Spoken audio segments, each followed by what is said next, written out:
ఇక ఛాంపియన్స్ ట్రోఫీకి సన్నాహకంగా ఇంగ్లాండ్తో ఆడుతున్న వన్డే సిరీస్ను టీమిండియా ఘనంగా ప్రారంభించింది.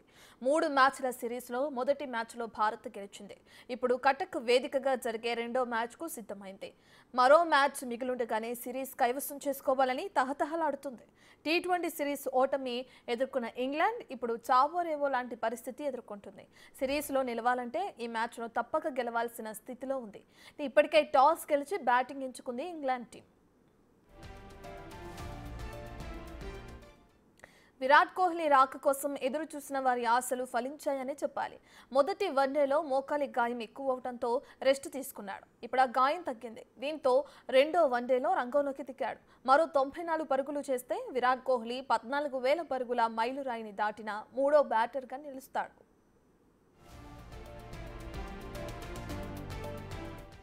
కటక్ పిచ్ పూర్తిగా బ్యాటింగ్ కు సహకరిస్తుంది. స్పిన్నర్లకు కాస్త సహకరిస్తుంది. చివరిగా 2019లో ఇక్కడ జరిగిన వన్డేలో వెస్టిండీస్పై భారత్ 316 పరుగుల లక్ష్యాన్ని ఛేదించింది. ఆ మ్యాచ్లో కోహ్లీ 85 పరుగులు చేసి ప్లేయర్ ఆఫ్ ది మ్యాన్గా నిలిచాడు. ఏ వేదికపై ఇప్పటి వరకు భారతదే ఆధిపత్యం. ఇక్కడ ఆడిన 17 వన్డేల్లో 13 మ్యాచ్ల్లో టీమిండియా గెలిచింది. ఇంగ్లాండ్తో 4 మ్యాచ్లు తలపడగా 4 గెలిచింది.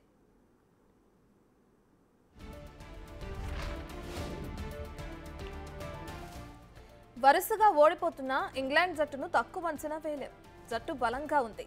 మిడిల్ ఆర్డర్ కాస్త రాణిస్తే ఇంగ్లాండ్ గట్టి పోటీ ఇస్తుంది. ప్రస్తుతం భారత జట్టు కూర్పే పెద్ద తలనొప్పిగా మారింది. కోహ్లీ గాయంతో జట్టులోకి వచ్చిన అయ్యర్ అదరగొట్టాడు. గిల్ కీలక ఇన్నింగ్స్ ఆడాడు. ఇప్పుడు కోహ్లీ రాకతో ఎవరిని పక్కన పెడతారోననే ఉత్కంఠ నెలకొంది. బౌలింగ్లో హర్షదీప్ సింగ్ ఫస్ట్ ప్రయారిటీ ఉన్న మొదటి మ్యాచ్లో హర్షిత్ రాణాను ఆడించారు. ఆ మ్యాచ్లో 3 వికెట్లతో ఇంగ్లాండ్ను గట్టి దెబ్బ కొట్టాడు. అటు బ్యాటింగ్లో ఇటు బౌలింగ్లో భారత్ ఎవరిని ఆడిస్తుంది, ఎవరిని పక్కన పెడుతుందో చూడాలి.